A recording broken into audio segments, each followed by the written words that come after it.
Do you know the story of Durin and this mountain?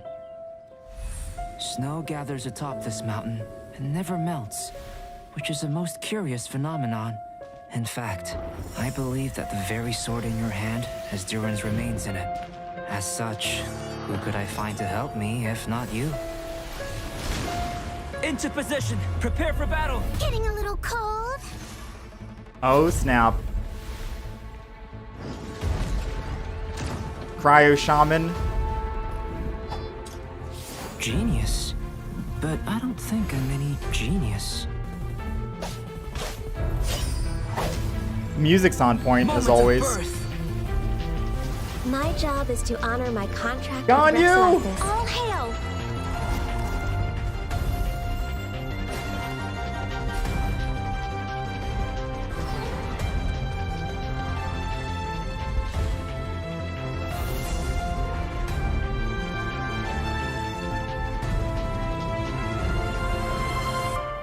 It's so nice to de-stress. I made a new discovery while sketching nearby. There's an area up ahead that's quite remarkable. The truth of this No! world. What could it be?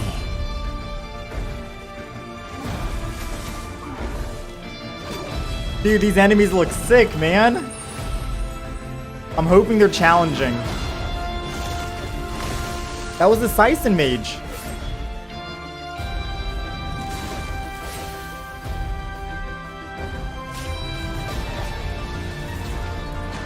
What the fuck? He's like charging at you. The Ruin Guard.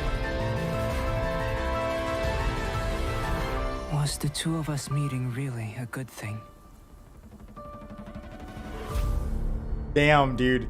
Oh, officially confirmed December 23rd now. What is this, a new 4-star item or weapon, right? The new 4-star weapon you get for doing the event. Some other rewards at the bottom, Mora, enhancement ores, etc., primos. Another event, Hypostatic Symphony. Marvelous merchandise. Talent books, adventure XP, etc., etc. Some other 4-star weapons. New recipes down there, I see.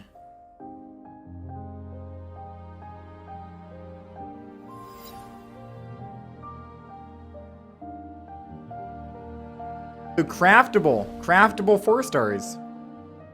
Okay. Albedo.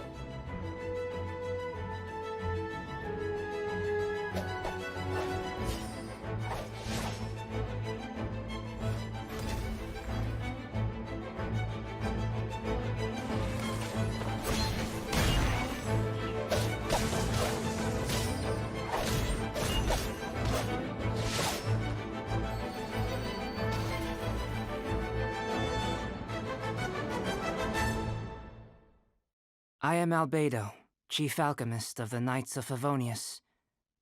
You carry the aura of the stars. Interesting. I would like to study you, if you do not mind.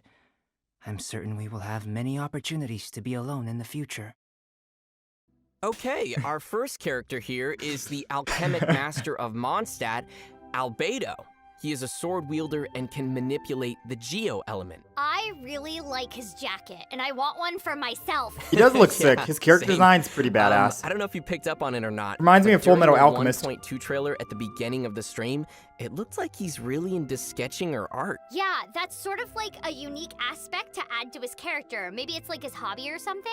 And I wonder if we're going to learn more about his connection with Sucrose, who is obviously another alchemist and that we have from Mondstadt. You could see her appearing a couple of times in the opening trailer, too. Okay, so now that we've seen our first new character in action, let's take a moment to get a closer look on his skill set. Ooh, getting down to the nitty-gritty. Oh, here it comes, chat. Absolutely. Here it comes. So, like I mentioned, Albedo is a Geo character, and he has a pretty unique skill set.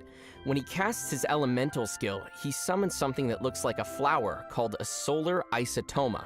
And when opponents within range of the solar isotoma are hit by an attack, the flower will then bloom into a transient blossom, dealing AoE geo damage. Ooh. Also, as you saw in the trailer, a character can stand in the center of the solar isotoma and it will lift them into the air. So you can basically use it like a platform. That is so cool. Not just It's an like elevator. elevator. Fog. Oh my gosh, I'm definitely curious what those blossoms will do in combat.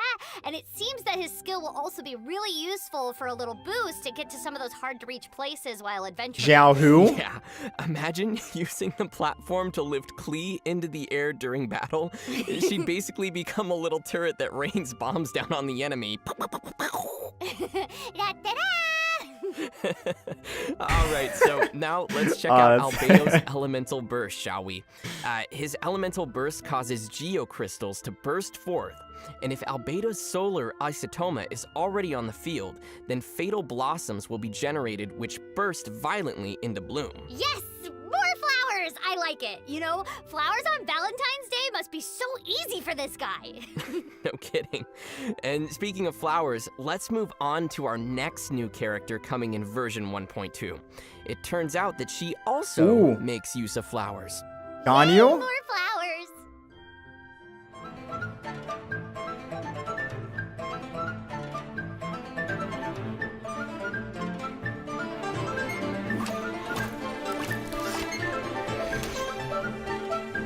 This is who I want, guys.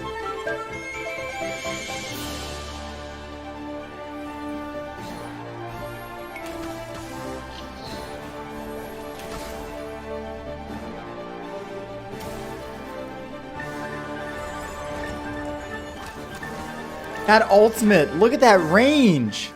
That is insane. Look how brightly lit the city is at night. Amazing. I wonder what it's like for all the people down there. No thanks. I think I'll pass on the night market. Sorry. All right, our second character coming in version 1.2 is Ganyu, the secretary at Yuehai Pavilion. As you could see in her trailer, she's a bow wielder that can manipulate the cryo element. Yeah, her cryo style seems to be in line with the wintry theme we have going on in Dragonspine. Also, did you see her outfit? I mean, all of the outfits in Genshin are amazing. Yeah, So, Mihoyo of does a course, good job. hers is amazing too. And are those horns I see on her head? Yeah, it seems she has red horns, or maybe those are her ears. Ooh, that's an interesting aesthetic. Okay, now tell me more about her skills. I want to know more about these icy flowers that she has. Give it to me. Right, sure thing. So first we should point out that Ganyu has a very unique charged attack. As she charges her bow, cryo will accumulate on her arrows, similar to how other archers also use the elements. However, Ganyu has different levels of charge, and the effects of her cryo arrows will change the longer she charges her shots. Ooh, that's interesting. As for the flowers, Ganyu's elemental skill also places a flower on the ground like Albedo's. Damn. But her flower will attract opponents and then explode after a certain amount of time. How attractive are these flowers? So those poor We have a hilly turtles will taunt. be like, oh my gosh, hey look, there's a lovely flower over there on the ground. Apparently that's how hilly turtles sound. There's like and then it Mona's just taunt, blows I up in think. their face? That's so cold. Yeah, and unfortunately for them, things will only get colder from there. Because after unleashing her elemental burst, Ganyu will gracefully raise her hand in the air and summon ice shards that come raining that is down on sick, her man. opponents. Oh my gosh, that sounds like it's gonna hurt. It's Okay, floor so it 12, seems Spiral like she'll be Abyss. right at home in a cold place like Dragonspine. We get to and show I, them for how one, floor 12 is. Want to get on her bad The side. pain and suffering that we had to Yeah, suffer. Me neither.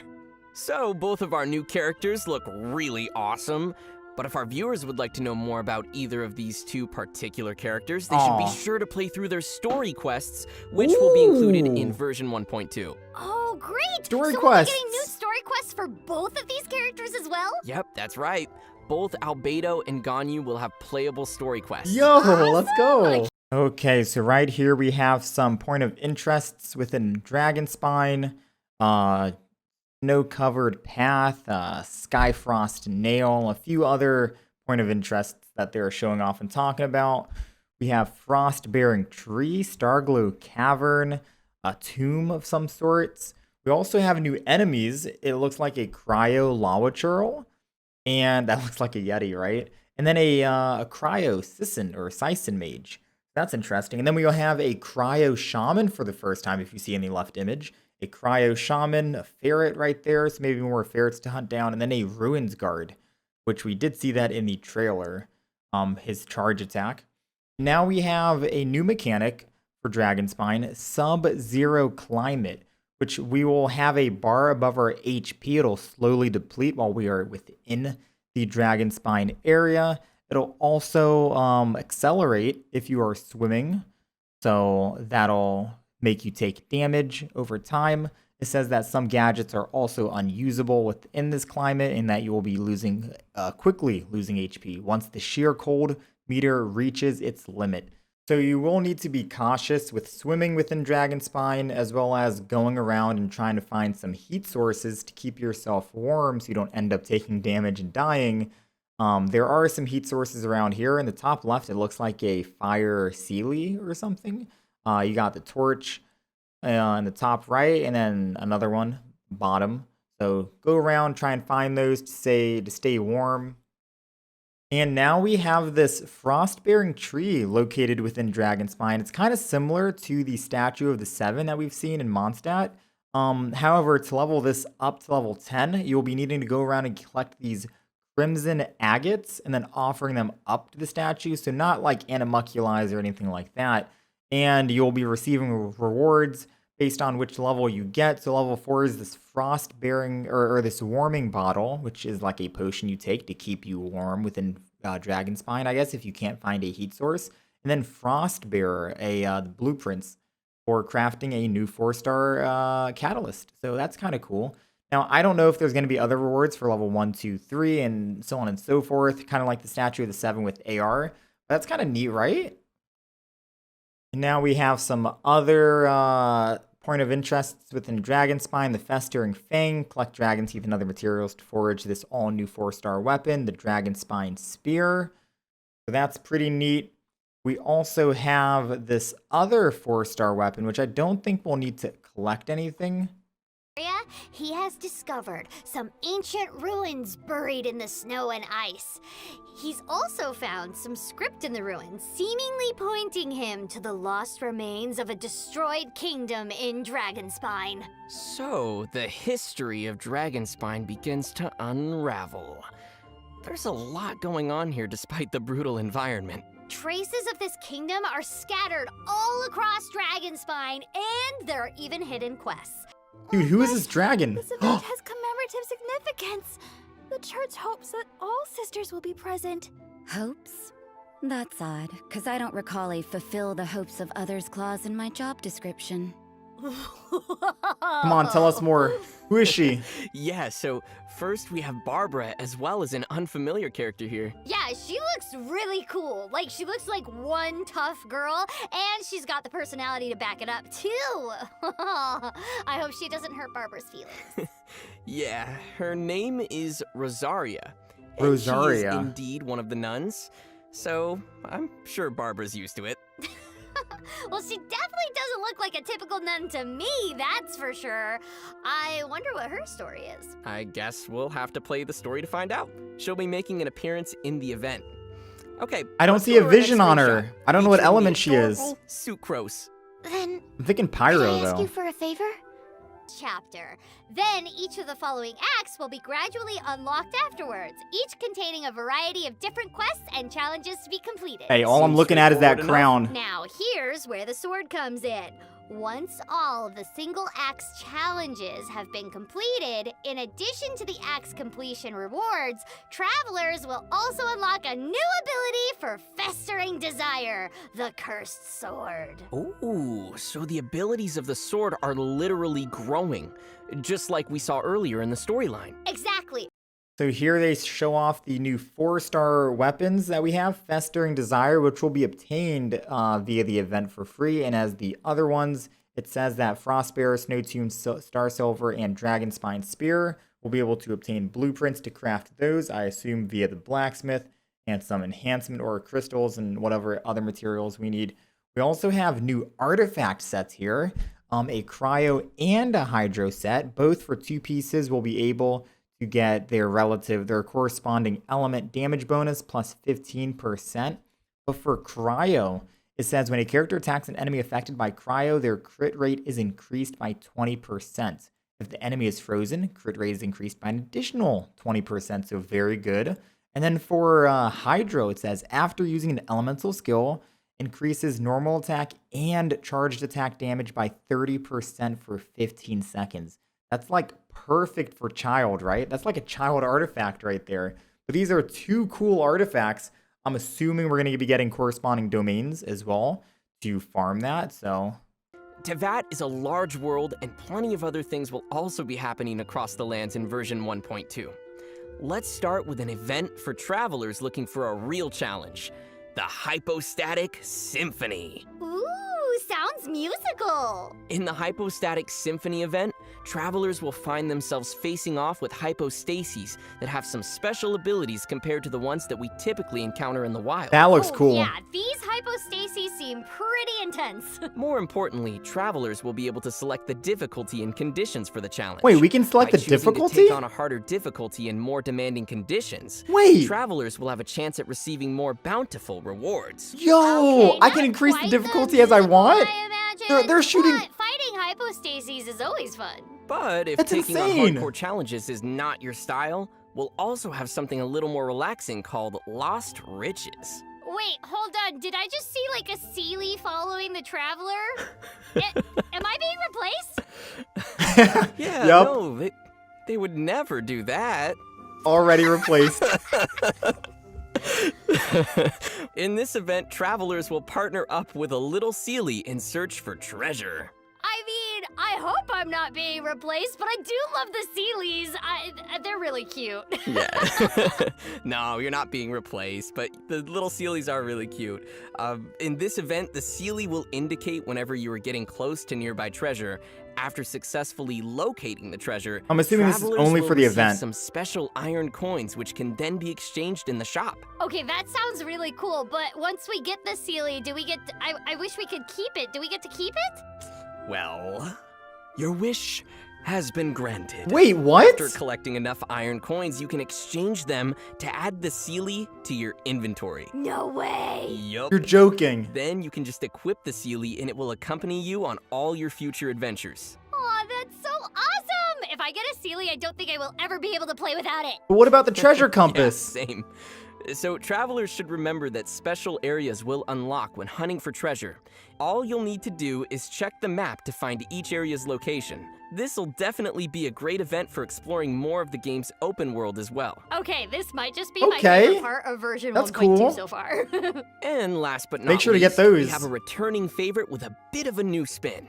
You might remember him by his unique sense of fashion and unorthodox business style. Wait. Is it the crazy traveling merchant guy? You got it. Ah, yes! I love that guy! It's Levin! Yep, and he's back again. Ah, But I this miss time this around, guy. He's gonna be changing things up a bit. The Oh, dude this from should be interesting. Dragon Ball Z. So, for marvelous merchandise in version 1.2, travelers will now be able to find Lieben while visiting other players' worlds. Oh, what? Ooh. Everyone will have different rewards available at random from Lieben each day, so if you're interested in what Lieben is offering in someone else's world, you should be sure to pay him a visit there. Oh, that's an interesting twist. I can't wait to see what rewards I'll be trading for this time. All right, and that's it event-wise. So to quickly summarize this, in the top left we have friend name, nicknames, and chat. You can change the nicknames for your friends if they keep changing their name, and you can send DMs to them, so personal messages. Top right, just a shortcut to take selfies and photos, as well as some new gestures, I think. Bottom left is no longer the loot being on the ground, but it'll just go straight to your inventory. So that's the screen that you'll see for whenever you collect loot from a domain, an artifact domain. And then bottom right is talking about you're ascending your characters. First tier, the third tier, and the fifth tier, getting quaint fates for every time you do that. So that was basically it. Apologies for a lengthy video. That was basically everything summarized. At least I just try to include the highlights and the good bits of the 1 hour live stream that happened for 1.2. Added a bit of my reactions and whatnot, and try to step in and add my own little feedback. I hope this video was helpful and informative for you guys. Any questions or comments, leave them down below. I'll be more than happy to respond. Other than that, I hope to catch you guys next time.